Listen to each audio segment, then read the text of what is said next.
लिए मैं भाई आतिश सिंह ठाकुर को आमंत्रित करता हूँ कि भाई आतिश सिंह ठाकुर भाई नीरज जायसवाल जी का तिलक।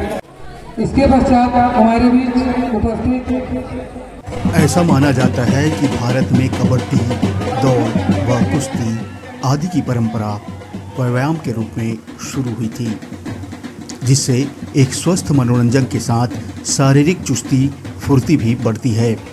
धर्म ग्रंथों में भी भीम को सबसे बलशाली के रूप में माना जाता है, जो एक कुशल पहलवान के रूप में मशहूर थे। अर्थात भारत में कुश्ती प्राचीन समय से ही मशहूर है, किंतु यह खेल धीरे धीरे विलुप्त होता जा रहा है। तो इस दंगल कुश्ती का जीवंत रूप रतनपुर में देखने को मिला। रतनपुर स्थित गिरजावन हनुमान मंदिर प्रांगण में प्राचीन परंपरा को जीवित रखे हुए दंगल कुश्ती प्रतियोगिता का आयोजन लगातार 54 वर्षों से अनवरत होते आ रहा है, जिसमें इस वर्ष भी नाग पंचमी के अवसर पर संभाग स्तरीय दंगल प्रतियोगिता का आयोजन किया गया, जिसमें क्षेत्र के नामी गिरामी हस्तियों ने इस दंगल प्रतियोगिता में मुख्य अतिथि के रूप में अपनी उपस्थिति दर्ज कराई। इस प्रतियोगिता में क्षेत्र के सुरमाओं ने दंगल कुश्ती के रूप में अपना शक्ति प्रदर्शन किया, जिसमें कई महिला व पुरुष पहलवानों ने अपने दांव पेच आजमाए और विरोधी पहलवानों को चित कर आसमान दिखाए। इस तरह इस प्रतियोगिता में कई महिला व पुरुष पहलवानों के बीच लंबे समय तक बराबरी का मुकाबला जारी रहा, जिसमें निर्णायक मंडल को यह समझ पाना कठिन हो रहा था कि आखिर जीत का हकदार कौन होगा।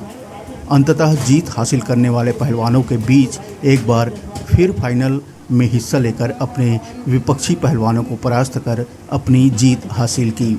इस तरह देर रात तक इन पहलवानों के बीच मुकाबला जारी रहा, जिसे देखने के लिए सैकड़ों की तादाद में क्षेत्र के लोग उमड़ पड़े थे। जीत हासिल करने वाले महिला व पुरुष पहलवानों को मंदिर के पुजारी व प्रबंधन तथा नगर के प्रथम नागा सन्यासी महंत तारकेश्वरपुरी जी की महाराज के हाथों स्मृति चिन्ह देकर सम्मानित किया गया।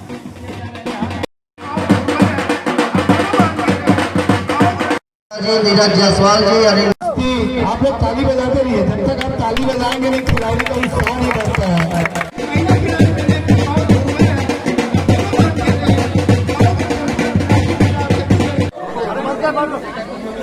टाइम पेपर स्कोरर अंक रोहिणी बैसवाड़े जी, भाजपा नेता गौतम श्रीवास्तव जी, आयुष तिवारी जी इस आयोजन को मैदान में उतारे और उसको जीत दिलाए, यही मैं दंगल यहाँ पर रतनपुर में लगभग शानदार 55 वर्ष हो गए लगातार होते, और मैं काफ़ी समय से यहाँ पर आ रहा हूँ, दंगल में पार्टिसिपेट कर रहा हूँ। और दंगल का बात ही अलग होता है। कुश्ती हमारे ज़मीन से जुड़ा हुआ खेल है, और इस खेल का आनंद ही कुछ और प्राप्त होती है। जैसे कि हिंदुस्तान में सबसे ज़्यादा अगर मेडल, और चाहे वो गोल्ड मेडल हो कि कोई सा भी मेडल हो, अगर सबसे ज़्यादा मेडल हिंदुस्तान में आया है तो वो कुश्ती से आया हुआ है।